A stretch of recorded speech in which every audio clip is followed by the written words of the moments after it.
ಯೇಸು ಕ್ರಿಸ್ತನ ಹೆಸರಿನಲ್ಲಿ ನಿಮ್ಮನ್ನು ನಾನು ವಂದಿಸ್ತಾ ಇದ್ದೇನೆ. ಬನ್ನಿ, ಸ್ವಲ್ಪ ಹೊತ್ತು ನಾವು ದೇವರ ವಾಕ್ಯವನ್ನು ಧ್ಯಾನ ಮಾಡುವ.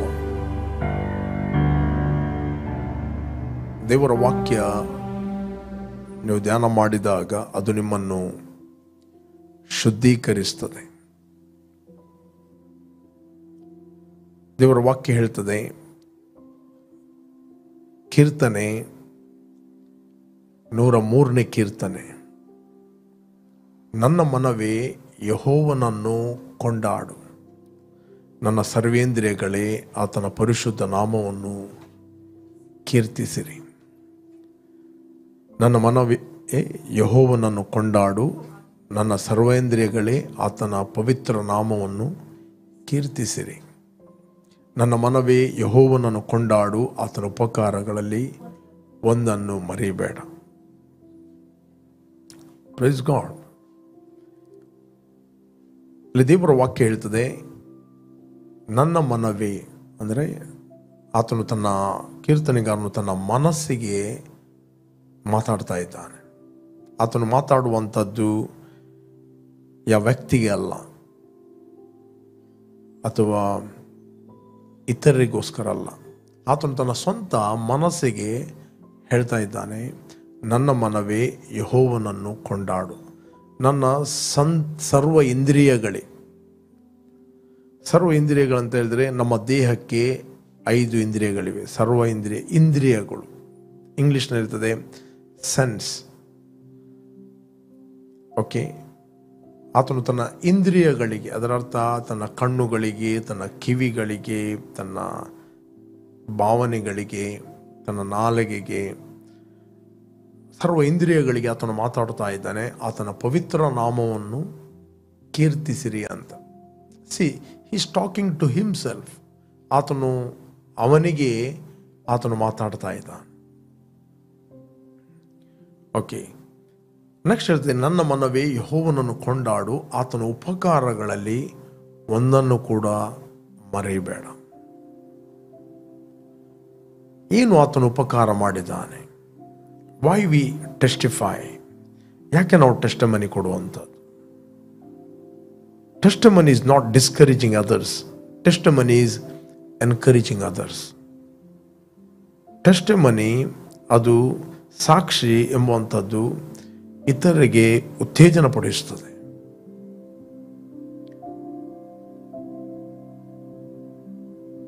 ಎರಡು ಸಂಗತಿಗಳು ಟೆಸ್ಟಿಮನಿ ಕೊಡುವಾಗ. ನಂಬರ್ 1, ವೆನ್ ಯು ಟೆಸ್ಟಿಫೈ, ಯಾವಾಗ ದೇವರು ನಿನಗೆ ಏನು ಉಪಕಾರ ಮಾಡಿದ್ದಾನೋ ಅದನ್ನು ನೀನು ಹೇಳುತ್ತಿರುವಾಗ, ಫಸ್ಟ್ ಆಫ್ ಆಲ್ ಆತನ ಉಪಕಾರ ನಿನ್ನ ಮನಸ್ಸಿಗೆ ಯಾವಾಗಲೂ ನೆನಪಿಗೆ ಬರುತ್ತದೆ. ಅದಕ್ಕೆ ಬೈಬಲ್ ಹೇಳ್ತದೆ, forget not all is benefit ಅಂತ ಹೇಳ್ತದೆ. ಆತನ ಉಪಕಾರಗಳಲ್ಲಿ ಒಂದನ್ನು ಕೂಡ ಮರಿಬಾರ ಅಂತ ಹೇಳಿದರೆ, ದೇವರು ಮಾಡಿದ ಉಪಕಾರಗಳನ್ನು ನಾವು ಯಾವಾಗಲೂ ಇತರರಿಗೆ ಹೇಳಬೇಕು. ದೇವರು ನಿನ್ನ ಜೀವಿತದಲ್ಲಿ ಏನು ಉಪಕಾರಗಳನ್ನು ಮಾಡಿದಾನೋ ಅದನ್ನು ನೀನು ಇತರರಿಗೆ ಹೇಳಬೇಕು. You must tell others. Maybe ನೀನು ಉಪಕಾರಗಳನ್ನು ಹೇಳುತ್ತಿರುವಾಗ ಕ್ರಿಟಿಸೈಸ್ ಬರ್ಬೋದು, ತಮಾಷೆ ಬರ್ಬೋದು, ಅವರವರಿಗೆ ಆಲೋಚನೆ ಬಂದಾಗ ಅವರು ಮಾತಾಡ್ಬೋದು. But doesn't matter. ಎಷ್ಟು ನೀವು ಹೇಳುತ್ತೀರಿ ಅಷ್ಟು ನಿಮ್ಮ ಮೈಂಡನ್ನು ನೀವು ಗಾರ್ಡ್ ಮಾಡುತ್ತೀರಿ. ಈ ಪ್ರಾಬ್ಲಮ್ ಇರುವಂಥದ್ದು ಕೇವಲ ಮನುಷ್ಯನಿಗೆ ಮೈಂಡ್ ಪ್ರಾಬ್ಲಮ್. ಓಕೆ, ಅದಕ್ಕೋಸ್ಕರ ಕೀರ್ತನೆಗಾರನು ಹೇಳ್ತಾನೆ, ನನ್ನ ಮನವೇ ಆತನ ಉಪಕಾರಗಳಲ್ಲಿ ಒಂದನ್ನು ಕೂಡ ಮರೆಯಬೇಡ. ಬೆನಿಫಿಟ್ಸ್. ಗದಿರಿನ ಸೀಮೆಯಲ್ಲಿ ನಾವು ನೋಡ್ತೇವೆ, ಒಬ್ಬ ದೆವ್ವ ಹಿಡಿದ ವ್ಯಕ್ತಿ ಇದ್ದ. ಯೇಸು ಸ್ವಾಮಿ ದೆವ್ವವನ್ನು ಬಿಡಿಸ್ತಾನೆ. ರೈಟ್? ದೆವ್ವವನ್ನು ಬಿಡಿಸಿದ ನಂತರ ಆತನು ಮೈಗೆ ಬಟ್ಟೆಯನ್ನು ಹಾಕಿ ಸ್ವಸ್ಥ ಬುದ್ಧಿಯುಳ್ಳವನಾದನು ಅಂತ ಬೈಬಲ್ ಹೇಳ್ತದೆ. ನೀವು ಓದಿದ್ರೆ ನಮಗೆ ಸಿಗ್ತದೆ. ನಾವು ಓದಿದರೆ 5ನೇ ಅಧ್ಯಾಯ 10ನೇ ವಚನ, ಮಾರ್ಕ್ ಚಾಪ್ಟರ್ 5:10. ಬೇಕಾದ್ರೆ 13ನೇ ವಚನವನ್ನು ಓದುವ. 13ನೇ ವಚನ,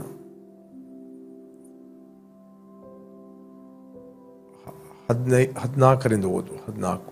ಅಲ್ಲಿ ಒಬ್ಬ ದೆವ್ವ ಹಿಡಿದ ವ್ಯಕ್ತಿ ಇದ್ದ. ಆ ದೆವ್ವಗಳಿಗೆ ಸ್ವಾಮಿ ಮಾತಾಡಿದ ನಂತರ ದೆವ್ವಗಳು ಪರ್ಮಿಷನ್ ಕೇಳ್ತೇವೆ ಹಂದಿಗಳ ಒಳಗೆ ಹೋಗಲಿಕ್ಕೆ ನಮಗೆ ಅಪ್ಪಣೆ ಕೊಡುವಂತ.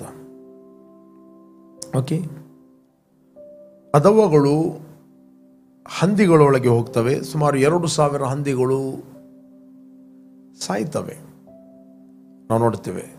ಸಡನ್ಲಿ ಆ ಊರಿನ ಜನರು ಆಶ್ಚರ್ಯಪಟ್ಟರು. ಅವರು ಆ ವ್ಯಕ್ತಿಯನ್ನು ದಿನಾಲು ನೋಡಿದ್ದಾರೆ. ಆ ವ್ಯಕ್ತಿ ತುಂಬ ಉಗ್ರನಾಗಿದ್ದಂಥ ವಾಕ್ಯ ಹೇಳ್ತದೆ. ಈ ದುರಾತ್ಮಗಳು ಏನು ಮಾಡ್ತವೆ? ಒಬ್ಬ ವ್ಯಕ್ತಿಯನ್ನು ಉಗ್ರತೆಗೆ ನಡೆಸ್ತವೆ, ಮತ್ಸರಕ್ಕೆ ನಡೆಸ್ತವೆ. ಅವ್ರಿಗೆ ಗೊತ್ತಾಗುವುದಿಲ್ಲ, ಅದು ಜಲಸಿಗೆ ನಡೆಸ್ತವೆ, ಡಿಪ್ರೆಷನ್ಗೆ ನಡೆಸ್ತವೆ ದುರಾತ್ಮಗಳು. Okay, hardness, ಕಠಿಣತ್ವ. ಆದರೆ ದೆವ್ವಗಳ ದಂಡಿನಿಂದ ಹಿಡಿಯಲ್ಪಟ್ಟಿದ್ದವನು ಬಟ್ಟೆಗಳನ್ನು ಹಾಕಿಕೊಂಡು ಸ್ವಸ್ಥ ಬುದ್ಧಿಯಿಂದ ಕೂತಿರುವುದನ್ನು ನೋಡಿ ಹೆದರಿದರು. ಮೊದಲವರಿಗೆ ಹೆದರಿಕೆ ಇತ್ತು. ಯಾವುದು? ಆ ದಾರಿಯಲ್ಲಿ ಹೋಗಲಿಕ್ಕೆ ಆಗ್ತಿರಲಿಲ್ಲ. ಸಂಕಲೆಗಳಿಂದ ಕಟ್ಟಿ ಹಾಕಿದ್ರು, ಆ ಸಂಕಲೆಗಳನ್ನು ಆತನು ಬಿಚ್ಚುತ್ತಾ ಇದ್ದ. There is a supernatural power ಆತನ ಒಳಗೆ, negative supernatural power, evil power. But Yesu ಸ್ವಾಮಿ ಬಿಡಿಸಿದ ನಂತರ ಅವರು ಸಂತೋಷ ಪಡಬೇಕಿತ್ತು. ಇನ್ನು ಹೆದರಿಕೆ ಜಾಸ್ತಿ ಆಯಿತು ಅವರದ್ದು. ಅದರ ದೆವ್ವಗಳ ದಂಡೆಯಿಂದ ಹಿಡಿಯಲ್ಪಟ್ಟಿದ್ದವನು ಬಟ್ಟೆಗಳನ್ನು ಹಾಕಿಕೊಂಡು ಸ್ವಸ್ಥ ಬುದ್ಧಿಯಿಂದ ಕೂತಿರುವುದನ್ನು ನೋಡಿ ಹೆದರಿದರು. ನಡೆದ ಸಂಗತಿಯನ್ನು ನೋಡಿದವರು ಆ ದೆವ್ವ ಹಿಡಿದಿದ್ದವನಿಗೆ ಹೀಗೀಗಾಯಿತೆಂಬುದನ್ನು, ಹಂದಿಗಳ ವಿಷಯವನ್ನು ಅವರಿಗೆ ವಿವರಿಸಲು ಅವರು ತಮ್ಮ ಸೀಮೆಯನ್ನು ಬಿಟ್ಟು ಹೋಗಬೇಕೆಂದು ಯೇಸುವನ್ನು ಬೇಡಿಕೊಂಡರು. ಯೇಸುಗೆ ಅವರು ಉಪಕಾರ ಸ್ಮರಿಸಬಹುದಿತ್ತು. ಒಂದು ಕಡೆಯಲ್ಲಿ ಜನರು ಆ ಒಂದು ಟೆಸ್ಟಿಮನಿಯನ್ನು ನೋಡಿ ಸಂತೋಷ ಪಡಬಹುದಿತ್ತು. ದ ಜೆಲಸ್ ಪೀಪಲ್ ಇಮಿಡಿಯೇಟ್ಲಿ ನಾವು ನೋಡ್ತೇವೆ, ಅವ್ರು ಸಂತೋಷ ಪಡಲಿಲ್ಲ. ಯೇಸುವಿಗೆ ರಿಕ್ವೆಸ್ಟ್ ಮಾಡಿದ್ರು, ಈ ಸಮಯವನ್ನು ಬಿಟ್ಟು ಹೋಗು, ಬೇಡಿಕೊಂಡರು. ಯಾಕೆಂದ್ರೆ ಅವರಿಗೆ ನಷ್ಟ ಆಯಿತು. ನಾವು ನೋಡ್ತೇವೆ. ಓಕೆ, ಇರಲಿ, ಅದು ಅವರ ವಿಷಯ. 18ನೇ ವಚನ ನಾವು ನೋಡ್ತೇವೆ. 18ನೇ ವಚನ, ಆತನು ದೋಣಿಯನ್ನು ಹತ್ತುವಾಗ ದೆವ್ವ ಹಿಡಿದಿದ್ದವನು ನಾನು ನಿನ್ನ ಬಳಿಯಲ್ಲೇ ಇರುತ್ತೇನೆಂದು ಆತನು ಬೇಡತೊಡಗಿದನು. ಆತನು ದೋಣಿಯನ್ನು ಹತ್ತುವಾಗ ಆ ದೆವ್ವ ಹಿಡಿದಿದ್ದವನು ನಾನು ನಿನ್ನ ಬಳಿಯಲ್ಲಿ ಇರುತ್ತೇನೆಂದು ಆತನನ್ನು ಬೇಡಿಕೊಂಡಿದ್ದನು, ಬೇಡತೊಡಗಿದನು. ನೆಕ್ಸ್ಟ್, ಆದರೆ ಆತನು ಅವನನ್ನು ಇರಗೊಡದೆ ಅವನಿಗೆ, ನೀನು ನಿನ್ನ ಮನೆಗೂ ನಿನ್ನ ಜನರ ಬಳಿಗೂ ಹೋಗಿ ಸ್ವಾಮಿಯು ನಿನ್ನಲ್ಲಿ ಕರುಣೆ ಇಟ್ಟು ನಿನಗೆ ಎಂತೆಂಥ ಉಪಕಾರಗಳು ಮಾಡಿದನೋ ಅದನ್ನು ಹೇಳು ಅಂದನು. ನನ್ನ ಮನವೇ ಯೆಹೋವನನ್ನು ಕೊಂಡಾಡು, ಆತನ ಉಪಕಾರಗಳಲ್ಲಿ ಒಂದನ್ನು ಕೂಡ ಮರಿಬೇಡ. ದೇವರು ನಿನಗೆ ಏನು ಉಪಕಾರಗಳನ್ನು ಮಾಡಿದ್ದಾನೋ ಅದನ್ನು ನೀನು ಹೇಳುವಂಥದ್ದು very very important. Every time ನೀನು ದೇವರು ನಿನಗೆ ಏನು ಉಪಕಾರ ಮಾಡಿದ್ದಾನೆ ನೀನು ಇತರರಿಗೆ ಹೇಳುತ್ತಿರುವಾಗ ಫಸ್ಟ್ ರಿಫ್ರೆಶ್ ಆಗುವುದು ನೀನು. ನಿನ್ನ ಮೈಂಡ್ ದೇವರ ಉಪಕಾರಗಳನ್ನು ಮರೆಯುವುದಿಲ್ಲ. ನಿನ್ನ ಮೈಂಡ್ ದೇವರ ಉಪಕಾರಗಳನ್ನು ಮರೆಯುವುದಿಲ್ಲ. ಆಗ ನೀನು ಉಪಕಾರಗಳನ್ನು ಹೇಳುವಂಥದ್ದು ಇತರರ ಬೆನಿಫಿಟ್ಗೆ ಮತ್ತು ನಿನ್ನ ಬೆನಿಫಿಟ್ಗೆ. Praise God. ಮುಂದಿನ ವ್ಯಕ್ತಿ ಆ ಉಪಕಾರನ ಹೇಳುತ್ತಿರುವಾಗ ನಿನ್ನಲ್ಲಿ ಒಂದು ವೇಳೆ ದೇವರು ಕೆಲಸ ಮಾಡಿದರೆ ನನ್ನಲ್ಲಿ ಕೂಡ ಕೆಲಸ ಮಾಡುತ್ತಾನೆ, ಅವತಾನೆ ಎನ್ಕರೇಜ್ ಆಗುತ್ತಾನೆ, ಅವನು ಡಿಸ್ಕರೇಜ್ ಆಗುವುದಿಲ್ಲ. Praise God. ನಿನ್ನ ದೇವರ ಉಪಕಾರ ನಿನಗೆ ಏನು ಮಾಡಿದೆ ಅಂತ ಹೇಳುತ್ತಿರುವಾಗ ಅವ್ರಿಗೆ ಗೊತ್ತಾಗ್ತದೆ, ನಿನ್ನಲ್ಲಿ ಕೆಲಸ ಮಾಡಿದ ದೇವರು ನನ್ನಲ್ಲಿ ಕೂಡ ಕೆಲಸ ಮಾಡಲು ಶಕ್ತನಂತ ಅವರು ಸಂತೋಷ ಪಡುತ್ತಾರೆ, ಅವರು ಎನ್ಕರೇಜ್ ಆಗುತ್ತಾರೆ. ಓಕೆ, ಯಾವ ಮೈಂಡ್ ಸೆಟ್ಟಿನಿಂದ ನಾವು ದೇವರ ವಾಕ್ಯವನ್ನು ತೆಗೆದುಕೊಳ್ಳುತ್ತೇವೆ? ಯಾವ ಮೈಂಡ್ ಸೆಟ್ನಿಂದ? ಓಕೆ, ಆದರೆ ಆತನು ಅವನು ಇಡಗೊಡದೆ ಅವನಿಗೆ, ನೀನು ನಿನ್ನ ಮನೆಗೂ ನಿನ್ನ ಜನರ ಬಳಿಗೂ ಹೋಗಿ ಸ್ವಾಮಿಯು ನಿನ್ನಲ್ಲಿ ಕರುಣೆ ಇಟ್ಟು ನಿನಗೆ ಎಂತೆಂಥ ಉಪಕಾರಗಳು ಮಾಡಿದಾನೋ ಅದನ್ನು ಹೇಳು ಅಂದನು. ಯಾಕೆ ಹೇಳುವಂಥದ್ದು? ಅಫ್ಕೋರ್ಸ್ ಫಸ್ಟ್ ಆಫ್ ಆಲ್ ಆತನ ಬೆನಿಫಿಟಿಗೆ ಅದನ್ನು ಹೇಳುವಂಥ, ಮತ್ತು ಇತರಿಗೂ ಬೆನಿಫಿಟ್ ಆಗ್ತದೆ. ಇತರಿಗೆ ಬೆನಿಫಿಟ್ ಆಗದಿರೋ ನಿನಗೋಸ್ಕರ ನೀನು ಹೇಳಲೇಬೇಕು. ದೇವರಿಂದ ಏನು ಉಪಕಾರ ಹೊಂದಿದೆಯೋ, you are the responsible person to share that good news. ಒಂದು ದವ್ವ ಒಂದು ಮನೆಯನ್ನು ಬಿಟ್ಟು ಹೋಗುತ್ತದೆ, ಬೈಬಲ್ ಹೇಳ್ತದೆ. ಓದುವ ನಾವು 12ನೇ ಅಧ್ಯಾಯ 43ನೇ ವಚನ. 12ನೇ ಅಧ್ಯಾಯ 43ನೇ ವಚನ, ಮತ್ತಾಯನ ಬರೆದ ಸುವಾರ್ತೆಯಲ್ಲಿ. ದೆವ್ವವು ಮನುಷ್ಯನನ್ನು ಬಿಟ್ಟು ಹೋದ ಮೇಲೆ ವಿಶ್ರಾಂತಿಯನ್ನು ಹುಡುಕುತ್ತಾ ನೀರಿಲ್ಲದ ಸ್ಥಳಗಳಲ್ಲಿ ತಿರುಗಾಡುತ್ತದೆ. ಓಕೆ, ವಿಶ್ರಾಂತಿ ಸಿಕ್ಕದ ಕಾರಣ ಅದು ನಾನು ಬಿಟ್ಟು ಬಂದ ನನ್ನ ಮನೆಗೆ ತಿರುಗಿ ಹೋಗುತ್ತೇನೆ ಅಂದುಕೊಂಡು ಬಂದು ಆ ಮನೆ ಒಕ್ಕಲಿಲ್ಲದ್ದು ಗುಡಿಸಿ ಅಲಂಕರಿಸಿತು ಆಗಿರುವುದನ್ನು ಕಂಡು ಹೊರಟು ಹೋಗಿ ತನಗಿಂತ ಕೆಟ್ಟವುಗಳಾದ ಬೇರೆ 7 ದೆವ್ವಗಳನ್ನು ತನ್ನೊಂದಿಗೆ ಕರೆಕೊಂಡು ಬರುವುದು. ಆ ಒಳ ಹೊಕ್ಕು ಅಲ್ಲಿ ವಾಸ ಮಾಡುವವು. ಆಗ ಮನುಷ್ಯನ ಅಂತ್ಯಸ್ಥಿತಿಯು ಮೊದಲಿಗಿಂತ ಕೆಟ್ಟದಾಗುವುದು. ಇದರಂತೆ ಈ ಕೆಟ್ಟ ಸಂತತಿಗೆ ಆಗುವುದು ಅಂತ ಹೇಳಿದೆ. ಇಸ್ರಾಯೇಲ್ ಜನರನ್ನು ಸೂಚಿಸಿ ಹೇಳುವಂಥದ್ದು. ಹಾರ್ಟ್ ಕಠಿಣ, ಏನೇ ಮಿರಕಲ್ ಆಗಲಿ ಅವರು ವಿರುದ್ಧವಾಗಿ ಮಾತಾಡ್ತಿದ್ದರು ಮತ್ತು ಯೇಸುವನ್ನು ಯಾವಾಗಲೂ ತಪ್ಪು ಹುಡುಕ್ತಾ ಇದ್ದರು. ಓಕೆ, ಅವ್ರಿಗೆ ಸ್ಕ್ರಿಪ್ಚರ್ ನಾಲೆಜ್ ಇತ್ತು, ಬಟ್ ಆ ಸ್ಕ್ರಿಪ್ಚರನ್ನು ಯಾವಾಗಲೂ ಯೇಸುವಿನ ಮೇಲೆ ತಪ್ಪು ಹುಡುಕ್ಲಿಕ್ಕೆ ಅವರು ಹುಡುಕ್ತಾ ಇದ್ದರು. ಈತನು ಸಬ್ಬಾತ್ ದಿನದಲ್ಲಿ ಹೇಗೆ ಗುಣ ಮಾಡ್ತಾನೆ ನೋಡುವ ಅಂತ. ಈತನು ಸಬ್ಬಾತನ ಆಚರಣೆ ಮಾಡುವುದಿಲ್ಲ. ನೋಡಿ, ನಿನ್ನ ಶಿಷ್ಯರು ತನೆಗಳನ್ನು ಮುರಿದು ತಿಂತಾ ಇದ್ದಾರೆ ಸಬ್ಬಾತ್ ದಿನದಲ್ಲಿ. ದೇವರು ನೀವನ್ನು ತಂದೆ ಅಂತ ಕರೀತಾ ಇದ್ದಾನೆ, ಸರಿಯಾ? ಈತನು ಸಬ್ಬಾತನ್ನು ಅಲಕ್ಷ್ಯ ಮಾಡುತ್ತಾನೆ, ತನ್ನನ್ನು ದೇವರ ಮಗ ಅಂತ ಹೇಳ್ತಾನೆ.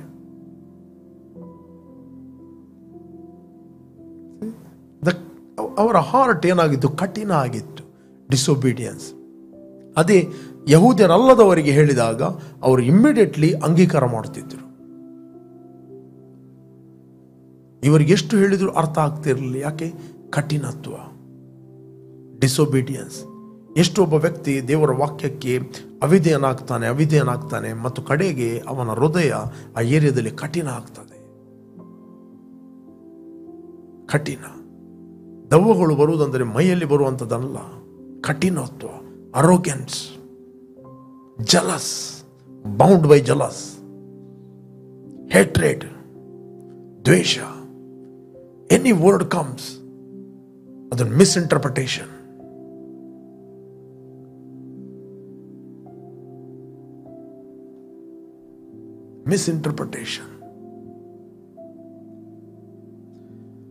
ನಾವು ನೋಡ್ತೇವೆ ಇಲ್ಲಿ ದೇವರ ವಾಕ್ಯ ಹೇಳ್ತೆ, 7 ದೆವ್ವಗಳು ಬಂದು ಅವನಲ್ಲಿ ವಾಸಿತ. ಆ ಮನುಷ್ಯನ ಅಂತ್ಯಸ್ಥಿತಿ ಮೊದಲಿಗಿಂತ ಕೆಟ್ಟದಾಗುವುದು. ಆ ಮನುಷ್ಯ ಕೆಟ್ಟು ಹೋಗ್ತಾನೆ.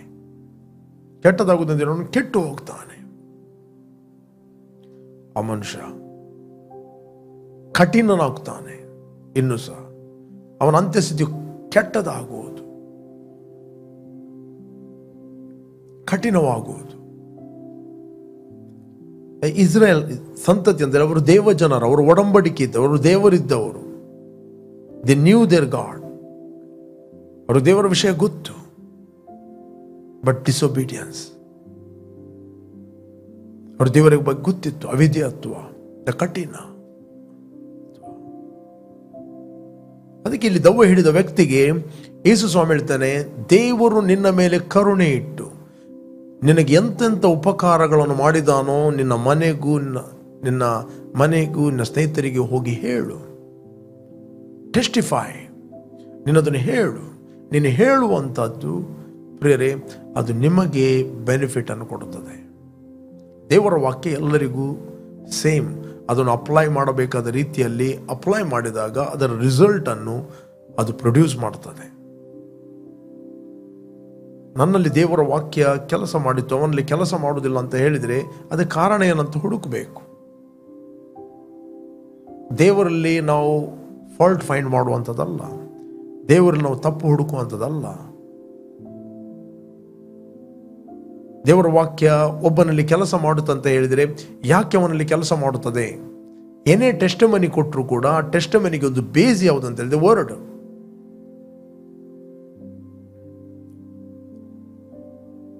ಸಾಕ್ಷಿ ದೇವರ ವಾಕ್ಯ ಸಾಕ್ಷಿಗಳನ್ನು ಉತ್ಪತ್ತಿ ಮಾಡುತ್ತದೆ. ಸಾಕ್ಷಿಗಳು ದೇವರ ವಾಕ್ಯವನ್ನು ಉತ್ಪತ್ತಿ ಮಾಡುವುದಿಲ್ಲ. ಪುನಃ ನಾನು ಹೇಳ್ತೇನೆ, ಗಾಡ್ಸ್ ವರ್ಡ್ ಪ್ರೊಡ್ಯೂಸ್ ಟೆಸ್ಟಿಮನಿ. ಅದು ಪ್ರತಿಯೊಬ್ಬರಲ್ಲಿ ಸಾಕ್ಷಿಗಳನ್ನು ಉತ್ಪತ್ತಿ ಮಾಡುತ್ತದೆ. ಒಂದು ಬೀಜವನ್ನು ನೀನು ಬುರುಡೆಯಲ್ಲಿ ಇಟ್ಟಾಗ ಅದು ಫಲ ಕೊಡುವುದಿಲ್ಲ. ಆ ಬೀಜವನ್ನು ಸರಿಯಾದ ಗ್ರೌಂಡಲ್ಲಿ ಹಾಕಿದಾಗ ಬೀಜ ಬೆಳೆಯನ್ನು ಪ್ರೊಡ್ಯೂಸ್ ಮಾಡುತ್ತದೆ, ಉತ್ಪತ್ತಿ ಮಾಡುತ್ತದೆ. ದೇವರ ವಾಕ್ಯದಲ್ಲಿ ಯಾವ ಪಕ್ಷಪಾತ ಇಲ್ಲ. ದೇವರ ವಾಕ್ಯ ಯಾರಿಗೂ ಪಕ್ಷಪಾತ ತೋರಿಸಲ್ಲ. ಯಾರು ಅದನ್ನು ಅಪ್ಲೈ ಮಾಡಬೇಕಾದ ರೀತಿಯಲ್ಲಿ ಅಪ್ಲೈ ಮಾಡುತ್ತಾರೆ, ಅವರಲ್ಲಿ ಅದು ರಿಸಲ್ಟನ್ನು, ಫಲಿತಾಂಶವನ್ನು ಅದು ಪ್ರೊಡ್ಯೂಸ್ ಮಾಡುತ್ತದೆ. ಅದು ಪ್ರೊಡ್ಯೂಸ್ ಮಾಡುತ್ತದೆ, ಉತ್ಪತ್ತಿ ಮಾಡುತ್ತದೆ. ಏನು ದೇವರ ವಾಕ್ಯ ಕೇಳಿದ್ದೀರಿ, ಮೆಡಿಟೇಟ್ ಮಾಡಿದ್ದೀರಿ, ಧ್ಯಾನ ಮಾಡಿದ್ದೀರಿ, ಇನ್ನು ಫಲ ಕೊಟ್ಟಾಗ ಅದರ ರಿಸಲ್ಟನ್ನು ನೋಡಿದ್ದೀರಿ. ಆ ರಿಸಲ್ಟನ್ನು ನೀವು ಸಾಕ್ಷಿಯಾಗಿ ಹೇಳಿ. ನಿಮ್ಮ ಸಾಕ್ಷಿಗೆ ಒಂದು ಆಧಾರ ಇರಬೇಕು. ದೇವರು ಅಲ್ಲಿ ಗುಣ ಮಾಡಿದ, ಇಲ್ಲಿ ಗುಣ ಮಾಡಿದಲ್ಲ. ಓಕೆ, ಹೇಗೆ ಗುಣ ಮಾಡಿದ, ಹೇಗೆ, how you healed, very very important. Praise God. ಕಂದ, ನನ್ನ ಮಾತುಗಳನ್ನು ಆಲಿಸು, ನನ್ನ ನುಡಿಗಳಿಗೆ ಕಿವಿಗೊಡು, ಅವುಗಳ ಮೇಲೆ ನಿನ್ನ ದೃಷ್ಟಿಯು ತಪ್ಪದಿರಲಿ, ಅವುಗಳನ್ನ ಹೃದಯದಲ್ಲಿಟ್ಟುಕೋ. ತಲೆಯಲ್ಲಿಟ್ಟುಕೋ ಅಂತ ಹೇಳಿಲ್ಲ, ಹೃದಯದಲ್ಲಿಟ್ಟುಕೋ. ಬುರುಡೆಯಲ್ಲಿಟ್ಟುಕೋ, ಪುಸ್ತಕದಲ್ಲಿಟ್ಟುಕೋ ಅಂತ ಹೇಳಿಲ್ಲ, ಹೃದಯದಲ್ಲಿಟ್ಟುಕೋ. ಅವುಗಳನ್ನು ಹೊಂದುವವರಿಗೆ ಅದು ಜೀವ. ಎಲ್ಲರಿಗೂ ಜೀವ ಅಂತ ಹೇಳುವುದಿಲ್ಲ. ಅವುಗಳನ್ನು ಹೊಂದುವವರಿಗೆ ಅದು ಜೀವ, ದೇಹಕ್ಕೆಲ್ಲ ಅವೇ ಆರೋಗ್ಯವಾಗಿದೆ. ಜಾನೋಕ್ತಿ 4:23 ಹೇಳ್ತದೆ, ನಿನ್ನ ಹೃದಯವನ್ನು ಬಹು ಜಾಗ್ರತೆಯಿಂದ ಕಾಪಾಡಿಕೊ. ನೆಕ್ಸ್ಟ್ ಹೇಳ್ತದೆ, ಅದರೊಳಗಿಂದ ಜೀವಧಾರೆಗಳು ಹೊರಡುತ್ತವೆ. ಪ್ರಿಯರೇ, ನೀವು ದೇವರ ವಾಕ್ಯವನ್ನು ಕೇಳುವಾಗ ಎಲ್ಲರನ್ನು ಫಾಲೋ ಮಾಡಬೇಕಂತ ವಾಕ್ಯ ಹೇಳುವುದಿಲ್ಲ. ಯಾರು ದೇವರ ವಾಗ್ದಾನಗಳನ್ನು ನಂಬಿಕೊಂಡು ಅದರ ಫಲಗೋಸ್ಕರ ಬಹು ದಿವಸ ತಾಳ್ಮೆಯಿಂದ ಇದ್ದುಕೊಂಡು ಆ ಫಲವನ್ನು ಹೊಂದಿದಾರೋ ಅವರನ್ನು ಅನುಸರಿಸಿರಿ ಅಂತ ಹೇಳ್ತದೆ. ಎಲ್ಲರನ್ನು ಅನುಸರಿಸಿ ಅಂತ ಹೇಳುವುದಿಲ್ಲ. Who told you follow everyone? ಎಲ್ಲರನ್ನು ಫಾಲೋ ಮಾಡಲಿಕ್ಕೆ ಹೇಳುವುದಿಲ್ಲ. ಬಿತ್ತುವನು ಬೀಜವನ್ನು ಬಿತ್ತುತ್ತಾ ಹೋದ. ಕೆಲವು ಬೀಜ ದಾರಿ ಮಗ್ಗುಲಲ್ಲಿ ಬಿತ್ತು. ಯಾಕೆ? ಬೀಜದ ಪ್ರಾಬ್ಲಮ್? ಇನ್ನು ಅದು ಬಿದ್ದಿದೆ ದಾರಿ ಮಗ್ಗುಲಲ್ಲಿ. ದೇವರ ವಾಕ್ಯವನ್ನು ಕೇಳಿದಾಗ ಅದನ್ನು ಸೀರಿಯಸ್ ಆಗಿ ತೆಗೆದುಕೊಳ್ಳುವುದಿಲ್ಲ. ಸೈತಾನ ಬಂತಾನೆ, ಅವರಿಗೆ ಅಂಡರ್ಸ್ಟ್ಯಾಂಡಿಂಗ್ ಆಗದಾಗ ಅದನ್ನು ಕದ್ದುಕೊಂಡು ಹೋಗ್ತಾನೆ, ಅವರಿಗೆ ಅರ್ಥವಾಗದಾಗ. ನೀವು ವಾಕ್ಯ ಎಷ್ಟೇ ಕೇಳಿ ನಿಮಗೆ ಅದು ಅರ್ಥ ಆಗಬಾರ್ದು ಅಷ್ಟೇ. ಯಾಕೆ ಅರ್ಥ ಆಗುವುದಿಲ್ಲ? ಆ ವಾಕ್ಯದಲ್ಲಿ ಸೀರಿಯಸ್ನೆಸ್ ಇಲ್ಲ. ಆ ವಾಕ್ಯದಲ್ಲಿ ಸೀರಿಯಸ್ನೆಸ್ ಇಲ್ಲ. ಅದನ್ನು ಗಂಭೀರವಾಗಿ ತೆಗೆದುಕೊಳ್ಳುವುದಿಲ್ಲ. ಅದು ಕತೆ ಅಂತ ತೆಗೆದುಕೊಳ್ತೀಯೋ, ಸ್ಟೋರಿ ಅಂತ ತೆಗೆದುಕೊಳ್ತೀಯೋ, ಹೇಗೆ ತೆಗೆದುಕೊಳ್ತೀವಿ? ಈಗ ದೇವರು ನನ್ನ ಹತ್ರ ಮಾತಾಡ್ತಾನಂತ ತೆಗೆದುಕೊಳ್ತೀಯೋ? ಬೈಬಲ್ ಹೇಳುತ್ತೆ, ಕೆಲವು ಬೀಜ ಬಂಡೆ ನೆಲದ ಮೇಲೆ ಬಿತ್ತು. ಬಿತ್ತುವನೊಬ್ಬನೇ, ಅವೇನು ಬೀಜ. Same god, same word, same sower. ಬಂಡೆ ನೆಲದ ಮೇಲೆ ಇತ್ತು. ಬಹಳ ಎಕ್ಸೈಟ್ಮೆಂಟ್ ಆಗಿ ತೆಗೆದುಕೊಂಡ್ರು, ಬಹಳ ಖುಷಿ ಆಯಿತು, ಚಪ್ಪಾಳೆ ಬಡಿದ್ರು, ಜಂಪ್ ಹಾಕಿದ್ರು. ಆ ವಾಕ್ಯಗೋಸ್ಕರ ಏನಾದರೂ ಕ್ರಿಟಿಸೈಸ್ ಬಂತು, ಪರ್ಸಿಕ್ಯೂಷನ್ ಬಂತು, ಏನಾದರೂ ಬಂತು, ಇಮಿಡಿಯೇಟ್ಲಿ ಬಿಟ್ಟರು.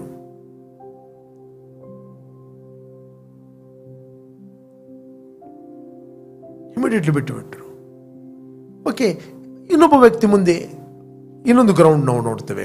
ಆ ವಾಕ್ಯ ಕೇಳ್ತಾರೆ. ವಾಕ್ಯ ಕೇಳಿದಾಗ ಸೀರಿಯಸ್ನೆಸ್ ಇಲ್ಲ. ಪ್ರಪಂಚದ ಆಶೆಗಳು, ಐಶ್ವರ್ಯದಿಂದ ಉಂಟಾಗೋ ಮೋಸ, ಎಲ್ಲವನ್ನು, ದೇವರ ವಾಕ್ಯವನ್ನು ಲೌಕಿಕವಾಗಿ ನೋಡುವಂತಹದ್ದು. ಅದೇನಾಗ್ತದೆ, ಅದು ಗ್ರೌಂಡ್ಗೆ ಬೀಳುವುದಿಲ್ಲ, ಅದು ಚೋಕ್ ಆಗ್ತದೆ. ಓಕೆ, ಕೆಲವು ಬೀಜ ಒಳ್ಳೆಯ ನೆಲದ ಮೇಲೆ ಬಿತ್ತು. ನಾವು ನೋಡ್ತೇವೆ, ಸೇಮ್ ಅದೇ ದೇವರು, ಅದೇ ವಾಕ್ಯ, ಅದೇ ಬಿತ್ತುವವನು. ಕೆಲವೊಂದು 30ರಷ್ಟು, ಕೆಲವೊಂದು 60ರಷ್ಟು, ಕೆಲವೊಂದು 100ರಷ್ಟು ಫಲ ಕೊಟ್ಟಿದ್ದು. ನಮಗೆ ಮೊದಲು ಗೊತ್ತಿರಬೇಕು, ವಾಕ್ಯ ಅಂತ ಹೇಳಿದ್ರೆ, ಬೀಜ ಅಂತ ಹೇಳಿದ್ರೆ ದೇವರ ವಾಕ್ಯ. ದೇವರ ವಾಕ್ಯ ಅಂತ ಹೇಳಿದ್ರೆ ಯೇಸು ಸ್ವಾಮಿ ಮಾತಾಡಿದ ಆತ್ಮ ಮತ್ತು ಜೀವ, their life and spirit. ಬೀಜ ಅಂತ ಹೇಳಿದ್ರೆ ಯೇಸು ಸ್ವಾಮಿ ಮಾತಾಡಿದ್ದು ವಾಕ್ಯದ ಬಗ್ಗೆ. ವಾಕ್ಯ ಅಂತ ಹೇಳಿದ್ರೆ ನಮ್ಗೆ ಗೊತ್ತಿರಬೇಕು, ಕತೆ ಅಲ್ಲ. ನಾನು ಮಾತಾಡಿದ ಮಾತುಗಳು ಅದು ಆತ್ಮವಾಗಿ ಜೀವವಾಗಿದೆ. ಸ್ವಾಮಿ ನನ್ನ ರಕ್ತವನ್ನು ಕುಡಿಯದೆ ನನ್ನ ಮಾಂಸವನ್ನು ತಿನ್ನದೆ ನಿಮ್ಮ ಜೀವ ಇಲ್ಲ ಅಂತ ಹೇಳ್ತಿರುವಾಗ ಬೈಬಲ್ ಹೇಳ್ತದೆ 70 ಮಂದಿ ಶಿಷ್ಯರು ಯೇಸುವನ್ನು ಬಿಟ್ಟು ಹೋದರು. ಯಾಕೆ? ಅವರಿಗೆ ಅರ್ಥ ಆಗಲಿಲ್ಲ. ಇದು ಕಠಿಣವಾದ ಬೋಧನೆ, ಇದು ಯಾರಿಗೆ ಅರ್ಥ ಆದಿತ್ತು? ಅದಕ್ಕೆ ಸ್ವಾಮಿ ಹೇಳಿದೆ, ಬದುಕಿಸುವಂಥದ್ದು ಆತ್ಮವು ಮಾಂಸ ಯಾವ ಪ್ರಯೋಜನಕ್ಕೆ ಬರುವುದಿಲ್ಲ. ನಾನು ಮಾತಾಡಿದ ಮಾತುಗಳು ಆತ್ಮವಾಗಿ ಜೀವವಾಗಿ ಅವೇ, ಜೀವವಾಗಿ ಅವೇ. ಮೊದಲು ಗೊತ್ತಿರಬೇಕು, ವಾಕ್ಯ ಬೀಜ ಅಂತ ಹೇಳಿದ್ರೆ ವಾಕ್ಯ ಅಂತ ಹೇಳಿದ್ರೆ ಆತ್ಮ ಮತ್ತು ಜೀವ. That God is speaking to you now. ಈಗ ಆತನಿನಲ್ಲಿ ಮಾತಾಡೋದು, ಅದನ್ನು ಸ್ಟೋರಿಯಾಗಿ ಕಥೆಯಾಗಿ ನಾವು ರಿಸೀವ್ ಮಾಡುವಂಥದ್ದಲ್ಲ, ಅದು ವಾಕ್ಯವಾಗಿ ಜೀವವಾಗಿ ನಾವು ತೆಗೆದುಕೊಳ್ಬೇಕು. ಎರಡನೇದ್ದು ನಾವು ನೋಡ್ತೇವೆ, ನಮ್ಮ ಸೈಡಲ್ಲಿ ಭೂಮಿ ಅಂತ ಹೇಳಿದ್ರೆ, ನೆಲ ಅಂತ ಹೇಳಿದ್ರೆ ಅದು ರಿಪ್ರೆಸೆಂಟ್ ಮಾಡ್ತದೆ ನಮ್ಮ ಹೃದಯ. ಹೃದಯ ಅಂತ ಹೇಳಿದ್ರೆ ಅದು ಮಾಂಸದ ಹೃದಯ ಅಲ್ಲ, ರಕ್ತ ಚಲಾವಣೆಯ ಹೃದಯ ಅಲ್ಲ. ಇಲ್ಲಿ ದೇವರ ವಾಕ್ಯ ರಿಪ್ರೆಸೆಂಟ್ ಮಾಡುವ ಹೃದಯ ಯಾವುದಂತ ಹೇಳಿದ್ರೆ ನಮ್ಮ ಹ್ಯೂಮನ್ ಸ್ಪಿರಿಟ್, ನಮ್ಮ ಆತ್ಮ. ಯಾವಾಗ ನಮ್ಮ ಆತ್ಮಕ್ಕೆ ದೇವರ ವಾಕ್ಯ ಜೀವ ಮತ್ತು ಆತ್ಮ ಕನೆಕ್ಟ್ ಆಗುತ್ತದೆ, ಇಟ್ ವಿಲ್ ಪ್ರೊಡ್ಯೂಸ್ ಲೈಫ್. ಅದು ಏನು ಹೇಳಲ್ಪಟ್ಟಿದೆ ಅದರ ಓನ್ ಕೈಂಡ್, ಅದರ ಸ್ವಂತ ಸಂಗತಿಯನ್ನು ಅದು ನಿಮ್ಮಲ್ಲಿ ಅದು ಪ್ರೊಡ್ಯೂಸ್ ಮಾಡುತ್ತದೆ, ಉತ್ಪತ್ತಿ ಮಾಡುತ್ತದೆ. ಅದಕ್ಕೋಸ್ಕರ ನಾವು ದೇವರ ವಾಕ್ಯವನ್ನು ಕೇವಲ ಕೇಳುವಂಥದ್ದಲ್ಲ, ಅದು ರೈಟ್ ಆದ ಹಾರ್ಟಲ್ಲಿ ಸರಿಯಾದ ರೀತಿಯಲ್ಲಿ ಆ ವಾಕ್ಯವನ್ನು ಕೇಳಿ ನಾವು ಮೆಡಿಟೇಟ್ ಮಾಡಬೇಕು, ಅದನ್ನು ಧ್ಯಾನ ಮಾಡಬೇಕು. ನೀವು ಸ್ವಲ್ಪ ಹೊತ್ತು ವಾಕ್ಯ ಕೇಳಿ, ನಕಾರಾತ್ಮಕ ಸಂದೇಶಗಳನ್ನು ಕೇಳಿ, ಸೋಷಿಯಲ್ ಮೀಡಿಯಾದಲ್ಲಿ ಕೂತ್ಕೊಂಡು ಇಡೀ ದಿನ ನ್ಯೂಸ್ ಪೇಪರ್ಗಳನ್ನು ಓದ್ತಾ, ನೆಗೆಟಿವ್ ನ್ಯೂಸ್ಗಳನ್ನು ಓದ್ತಾ, ಅದು ಹೇಗೆ ನಿಮ್ಮಲ್ಲಿ ಒಳಗೆ ಪ್ರವೇಶವಾಗಿ ಫಲ ಕೊಡುವಂಥದ್ದು? ದೇವರ ಸನ್ನಿಧಾನದಲ್ಲಿ ಕೂತ್ಕೊಳ್ಳಲಿಕ್ಕೆ ಟೈಮ್ ಇಲ್ಲ, ಪರ್ಸನಲ್ ಪ್ರಾರ್ಥನೆ ಮಾಡಲಿಕ್ಕೆ ಟೈಮ್ ಇಲ್ಲ, ಮೆಡಿಟೇಟ್ ಮಾಡಲಿಕ್ಕೆ ಟೈಮ್ ಇಲ್ಲ. ದೇವರ ವಾಕ್ಯವನ್ನು ಕೇಳಿದ್ದೀರಿ, ಎಷ್ಟೇ ದೇವರ ವಾಕ್ಯ ಕೇಳಿದ್ರು ಅದು ಬುರುಡೆಯಲ್ಲಿ ಬೀಜ ಇದ್ದ ಹಾಗೆ. Unless and until you meditate God's word. ಯಾವಾಗ ನೀವು ಮೆಡಿಟೇಟ್ ಮಾಡುತ್ತೀರಿ, it will go down into your spirit. That means you see through the word. ಆ ವಾಕ್ಯದ ಮೂಲಕ ನಿಮ್ಮನ್ನು ನೀವು ನೋಡುತ್ತೀರಿ. ಅದಕ್ಕೆ ದೇವರ ವಾಕ್ಯ ಇದೆ, ಕಂದ ನನ್ನ ಮಾತುಗಳನ್ನು ಆಲಿಸು, ನುಡಿಗಳಿಗೆ ಕಿವಿಗೋಡು, ಅವುಗಳ ಮೇಲೆ ದೃಷ್ಟಿಯು ತಪ್ಪದೆ. ದಟ್ ಮೀನ್ಸ್ ಅದರಲ್ಲಿ ನೋಡು, ಏನು ನೋಡ್ತಿ ಅದೇ ನೀನು ಆಗುತ್ತಿ.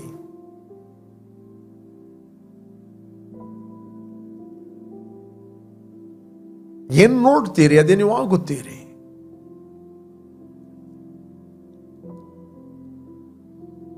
ಅವುಗಳನ್ನ ಹೃದಯದಲ್ಲಿ ಇಟ್ಕೋ. ಹೃದಯದಲ್ಲಿ ಒಮ್ಮೆಲೆ ಹೋಗುವುದಿಲ್ಲ, ಇಳಿಯುವುದಿಲ್ಲ. ಅದು ಯಾವಾಗ ಹೃದಯಕ್ಕೆ ಹೋಯಿತು, ಅವುಗಳನ್ನು ಹೊಂದುವವರಿಗಿದು ಜೀವ, ದೇಹಕ್ಕೆಲ್ಲ ಆರೋಗ್ಯ. ಕೆಲವರು ಹೇಳ್ತಾರೆ ದೇವರು ಕೆಲವರನ್ನು ಹೀಲ್ ಮಾಡ್ತಾನೆ, ಕೆಲವರು ಎಲ್ಲ ದುರ್ಬೋಧನೆಗಳು. ದೇವರು ಕೆಲವರನ್ನು ಹೀಲ್ ಮಾಡ್ತಾನೆ, ಕೆಲವರನ್ನು ಹೀಲ್ ಮಾಡುವುದಿಲ್ಲ. ದೇವರು ಹೀಲ್ ಮಾಡುವುದಲ್ಲ, ದೇವರು ಆಲ್ರೆಡಿ ಏನು ಮಾಡಲಿಕ್ಕಿದ್ದಾನೆ ಕಲ್ವಾರಿ ಕ್ರೂಜಲ್ಲಿ ಮಾಡಿ ಮುಗಿಸ್ತಾನೆ. It is finish on the cross. Healing is a gift, that's all. ಅದು ಎಲ್ಲರಿಗೂ ಅವೈಲೇಬಲ್ ಇದೆ. ಹೇಗೆ ಸಲ್ವೇಷನ್ ಇಸ್ ಎ ಗಿಫ್ಟ್, ರಕ್ಷಣೆ ಎಂಬುದು ಎಲ್ಲರಿಗೂ ಅವೈಲೇಬಲ್ ಇದೆ. ಬಟ್ ಹೌ ಯು ರಿಸೀವ್, ಹೇಗೆ ನೀನು ಹೊಂದುತ್ತಿ. ಅದಕ್ಕೆ ಬರ್ತದೆ, ಅವುಗಳನ್ನು ಹೊಂದುವವರಿಗೆ ಅದು ಜೀವ, ದೇಹಕ್ಕೆಲ್ಲ ಅವೇ ಆರೋಗ್ಯ.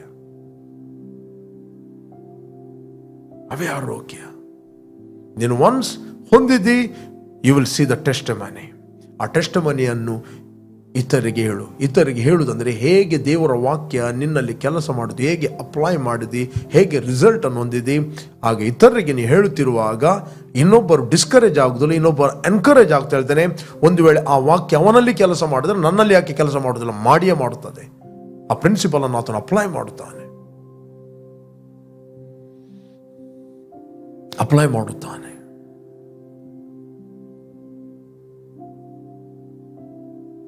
ದೇವರ ವಾಕ್ಯ ಹೇಳ್ತೇನೆ 107ನೇ ಕೀರ್ತನೆಯಲ್ಲಿ 107ನೇ ಕೀರ್ತನೆ 17ನೇ ವಚನ ನಾನು ನಿಮಗೋಸ್ಕರ ಓದ್ತೇನೆ. 107ನೇ ಕೀರ್ತನೆ 17ನೇ ವಚನ. ಮೂರ್ಖರು ಅಪರಾಧ ದುರಾಚಾರಗಳ ದೆಸೆಯಿಂದ ಬಾಧೆಗೊಳಗಾದರು. ಯಾಕೆ ಒಳಗಾದರು? ಮೂರ್ಖರು ಅಪರಾಧ ದುರಾಚಾರಗಳ ದೆಸೆಯಿಂದ ಬಾಧೆಗೊಳಗಾದರು. ನೆಕ್ಸ್ಟ್, ಎಲ್ಲ ಆಹಾರಕ್ಕೂ ಅಸಹ್ಯಪಟ್ಟು ಮರಣ ದ್ವಾರಕ್ಕೆ ಸಮೀಪವಾದರು. ಓಕೆ, ಅವರು ತಮ್ಮ ಇಕ್ಕಟ್ಟಿನಲ್ಲಿ ಯೆಹೋವನಿಗೆ ಮೊರೆ ಇಡಲು god is A god of love. ಅವರು ತಮ್ಮ ಇಕ್ಕಟ್ಟಿನಲ್ಲಿ ಯೆಹೋವನಿಗೆ ಮೊರೆ ಇಡಲು ಆತನು ಅವರನ್ನು ಕಷ್ಟದಿಂದ ತಪ್ಪಿಸಿದನು. ಈಗ ಇಷ್ಟು ನಾವು ಓದ್ತೇವೆ. ದ ಕ್ವಶನ್ ಈಸ್, ಪ್ರಶ್ನೆ, ಹೇಗೆ ತಪ್ಪಿಸಿದನು? ಅವರು ತಮ್ಮ ಇಕ್ಕಟ್ಟಿನಲ್ಲಿ ಯೆಹೋವನಿಗೆ ಮೊರೆ ಇಡಲು, ಬೈಬಲ್ ಹೇಳ್ತದೆ, ಆತನು ಅವನು ಕಷ್ಟದಿಂದ ತಪ್ಪಿಸಿದನು. ಇದು ಕ್ವಶನ್, ಹೇಗೆ ತಪ್ಪಿಸಿದನು? 20ನೇ ವಚನ, ವೆರಿ ವೆರಿ ಇಂಪಾರ್ಟೆಂಟ್. 20ನೇ ವಚನ, ಆತನು ದೂತನನ್ನೋ ಎಂಬಂತೆ ತನ್ನ ವಾಕ್ಯವನ್ನು ಕಳಿಸಿ ಅವರನ್ನು ಗುಣಪಡಿಸಿದನು, ಸಮಾಧಿಗೆ ಸೇರದಂತೆ ಮಾಡಿದನು. ಆತನು ದೂತನನ್ನೋ ಎಂಬಂತೆ ಅನ್ನೋ ವಾಕ್ಯವನ್ನು ಕಳಿಸಿದನು. ಇವತ್ತು ಫೇಸ್ಬುಕ್ನಲ್ಲಿ, ಯೂಟ್ಯೂಬಲ್ಲಿ ದೇವರು ತನ್ನ ದೂತನ ಎಂಬಂತೆ ತನ್ನ ವಾಕ್ಯವನ್ನು ಕಳಿಸ್ತಾ ಇದ್ದಾನೆ. ವಾಕ್ಯವನ್ನು ಕಳಿಸಿ ಅವನು ಗುಣಪಡಿಸ್ತಾನೆ. ಅದಕ್ಕೆ ದೇವರ ವಾಕ್ಯದ, ಕಂದ ನನ್ನ ಮಾತುಗಳನ್ನು ಆಲಿಸು, ನನ್ನ ನುಡಿಗಳಿಗೆ ಕಿವಿಗೊಡು, ಅವುಗಳ ಮೇಲಿನ ದೃಷ್ಟಿಯು ತಪ್ಪದಿರಲಿ, ಅವುಗಳನ್ನು ನಿನ್ನ ಹೃದಯದಲ್ಲಿಟ್ಟುಕೋ, ಅವುಗಳನ್ನು ಹೊಂದುವವರಿಗೆ ಅದು ಜೀವ, ದೇಹಕ್ಕೆಲ್ಲ ಆರೋಗ್ಯ. Once you received that life, next ಹೇಳ್ತೇವೆ, ಮಗನೇ ನಿನ್ನ ಹೃದಯವನ್ನು, 23ನೇ ವಚನ ಹೇಳ್ತೇವೆ, ನಿನ್ನ ಹೃದಯವನ್ನು ಬಹು ಜಾಗ್ರತೆಯಿಂದ ಕಾಪಾಡಿಕೊ. ಜಾನೋಕ್ತಿ 4ನೇ ಅಧ್ಯಾಯ 23, ಬಹು ಜಾಗ್ರತೆಯಿಂದ ಕಾಪಾಡಿಕೊ. ಅದರಲ್ಲಿ ಏನೇನು ನೋಡಿ ಕಸ ತುಂಬಿಸಬೇಡ. Don't poison your spirit. Negative ನ್ಯೂಸ್ಗಳನ್ನು ನೋಡಿ, ದುರ್ಬೋಧನೆಗಳನ್ನು ಕೇಳಿ, ನಕಾರಾತ್ಮಕ ಹೀಲಿಂಗ್ಗಳು ಮುಗಿದವು, ಅಪೋಸ್ತಲರು ಮುಗಿದರು, ಟಂಗ್ಸ್ ಮುಗಿಯಿತು, ಇಂಥ ದುರ್ಬೋಧನೆಗಳನ್ನು ಕೇಳಿ ನಿಮ್ಮ ಆತ್ಮವನ್ನು ಮುಚ್ಚಬೇಡ್ರಿ. ಇವತ್ತು ಅನೇಕ ಬೋಧನೆಗಳು, ಈ ಮೊದಲಿನಿಂದ ನಾನು 20 ವರ್ಷದಿಂದಲೂ ಈ ಬೋಧನೆಯನ್ನು ಕೇಳಿದ್ದೇನೆ, ಬಟ್ ಐ ರಿಜೆಕ್ಟೆಡ್. ಯಾವಾಗ ಅಪೋಸ್ತಲರು ಸತ್ತರು, ಪ್ರವಾದನೆಗಳು ನಿಂತು ಹೋದವು, ಹೀಲಿಂಗ್ಗಳು ಮುಗಿದವು, ಟಂಗ್ಸ್ ನಿಂತು ಹೋಯಿತು. ದಿನಕ್ಕೊಂದು ಗ್ರೂಪ್ ಹೇಳ್ತದೆ, ಅವರವರಿಗೆ ಆಲೋಚನೆ ಇದ್ದ ಹಾಗೆ. ಯೆಹೋವನು ಸರ್ವೋತ್ತಮನೆಂದು ಅನುಭವದಿಂದ ಸವಿದು ನೋಡ್ರಿ ಅಂತ ಹೇಳ್ತದೆ. ಅನುಭವಿಸಿರಿ, ಅನುಭವ ಮಾಡ್ರಿ ಆತನು. ನೆಕ್ಸ್ಟ್, ನಿನ್ನ ಹೃದಯವನ್ನು ಬಹು ಜಾಗ್ರತೆಯಿಂದ ಕಾಪಾಡಿಕೊ, ಅದರಿಂದ ಜೀವಧಾರೆಗಳು ಹೊರಡುತ್ತವೆ. ನಾನು ಕೇವಲ ಹಿಂದಿನ ಟೆಸ್ಟ್ ಮನಿ ಕೊಡುವುದಲ್ಲ, ಆಗ ನಾನು ಸ್ವಸ್ಥತೆ ಹೊಂದಿ ಈಗ ನಾನು ಹೊಂದುವುದಿಲ್ಲ ಅಂತ ಅಲ್ಲ. ಯಾಕೆ? ಬೈಬಲ್ ಹೇಳ್ತದೆ, ಸೊಟ್ಟ ಮಾತುಗಳನ್ನು ತೊಲಗಿದ್ಬಿಡು. ನಿನ್ನ ಬಾಯಲ್ಲಿ ಬರುವಂಥ ನೆಗೆಟಿವ್ ಮಾತುಗಳು, ಸೊಟ್ಟ ಮಾತುಗಳು ನಿನ್ನಿಂದ ತೊಲಗಿಸಿಬಿಡು. ತುಟಿಗಳ ವಕ್ರತೆಯನ್ನು ದೂರ ಮಾಡು. ನೆಟ್ಟಗೆ ದೃಷ್ಟಿಸು, ಕಂಟಿನ್ಯೂ ಆಗಿ ನೋಡ್ತಾ ಇರು ಆ ವಾಕ್ಯದಲ್ಲಿ. ನಿನ್ನ ಕಣ್ಣುಗಳು ನಿನ್ನ ಮುಂದೆ ಇರಲಿ, ಹಿಂದೆ ಇರುವುದು ಬೇಡ. ನೀನು ನಡೆಯುವ ದಾರಿಯನ್ನು ಸಮ ಮಾಡು, ನಿನ್ನ ಮಾರ್ಗಗಳೆಲ್ಲ ದೃಢವಾಗಿರಲಿ. ಎಡಕ್ಕಾಗಲಿ ಬಲಕ್ಕಾಗಲಿ ತಿರುಗಬೇಡ, ನಿನ್ನ ಕಾಲನ್ನು ಕೇಡಿಗೆ ದೂರ ಮಾಡು. ಓಕೆ, ಜಾನೋಕ್ತಿಯಲ್ಲಿ ನಾವು ನೋಡ್ತೇವೆ, ಪ್ರೇರೆ, ಏನು ದೇವರ ವಾಕ್ಯದಲ್ಲಿ ನಮಗೆ ಇನ್ಸ್ಟ್ರಕ್ಷನ್ ಕೊಡಲ್ಪಟ್ಟಿದೆ, ಅದನ್ನು ನಾವು ಅನುಸರಿಸುವುದು very very important. It's the principle. ನನ್ನ ಮನವೇ ಯೆಹೋವನನ್ನು ಕೊಂಡಾಡು. ಪ್ರೇರೆ, ಏನು ದೇವರು ನಿಮಗೆ ಉಪಕಾರ ಮಾಡಿದ್ದಾನೆ, ಏನು ವಾಕ್ಯ ಓದಿದ್ದೀರಿ, ಅದನ್ನು ಕಂಟಿನ್ಯೂ ಆಗಿ ಹೇಳಿರಿ ಇತರರಿಗೆ. ಟೆಸ್ಟಿಫೈ, 1 to 1 ಟೆಸ್ಟಿಫೈ, ಸಾಕ್ಷಿಯಾಗಿ ಹೇಳ್ರಿ. ಇಲ್ಲಾಂದ್ರೆ ಏನಾದರೂ ಕಷ್ಟಗಳು, ಸಮಸ್ಯೆಗಳು, ತೊಂದರೆಗಳು, ಪರಿಸ್ಥಿತಿಗಳು ಬರುವಾಗ ದುಷ್ಟನು ಬಂದು ಮನಸ್ಸಲ್ಲಿ ಮಾತಾಡ್ತಾನೆ, ಎಲ್ಲಿದ್ದಾನೆ ದೇವರು, ಏನಾಗಿದೆ ನಮ್ಮ ಜೀವಿತದಲ್ಲಿ, ಇಷ್ಟು ನಾವು ಪ್ರಾರ್ಥನೆ ಮಾಡಿದೆವು, ಇಷ್ಟು ನಾವು ಒಳ್ಳೆಯದನ್ನು ಮಾಡಿದೆವು, ಏನಾಯಿತು? ನೋ. ಯಾವಾಗ ನೀವು ದೇವರು ಮಾಡಿದ ಉಪಕಾರಗಳನ್ನು ಇತರರಿಗೆ ನೀವು ಸಾಕ್ಷಿಯಾಗಿ ಹೇಳುತ್ತೀರಿ, ಫಸ್ಟ್ ನಿಮ್ಮ ಮೈಂಡ್ ರಿಫ್ರೆಶ್ ಆಗುವುದು, ನಿಮ್ಮ ಒಳಗೆ ಕಾನ್ಫಿಡೆನ್ಸ್ ಹೇಳ್ತದೆ, ಜೀವಕರವಾದ ನದಿಗಳು ನಿಮ್ಮ ಮುಂದಿಂದ ಹರಿಯುತ್ತವೆ. ನಕಾರಾತ್ಮಕ ಮಾತಾಡಬೇಡ್ರಿ, ಕಂಟಿನ್ಯೂ ಆಗಿ ದೇವರು ಮಾಡಿದ ಉಪಕಾರಗಳನ್ನು ಮಾತಾಡ್ರಿ. ಕ್ರಿಸ್ತನಲ್ಲಿ ದೇವರು ನಿಮಗೆ ಏನು ಮಾಡಿದ್ದಾನೆ ಅದನ್ನು ಮಾತಾಡ್ರಿ. ಕ್ರಿಸ್ತನಲ್ಲಿ ದೇವರು ನಿಮ್ಮನ್ನು ಹೇಗೆ ಅಂಗೀಕಾರ ಮಾಡಿದ್ದಾನೆ, ಹೇಗೆ ನಿಮ್ಮನ್ನು ಪ್ರೀತಿ ಮಾಡಿದ್ದಾನೆ ಅದನ್ನು ಮಾಡಿ. There is a good news. We are a good news preacher.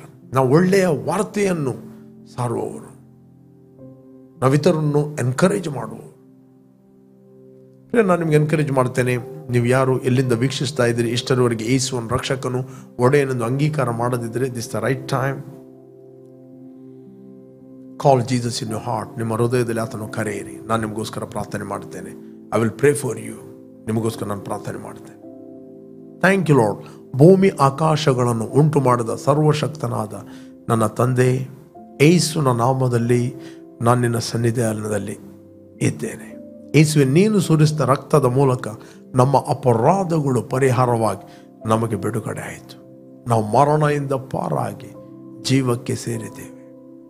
Thank you.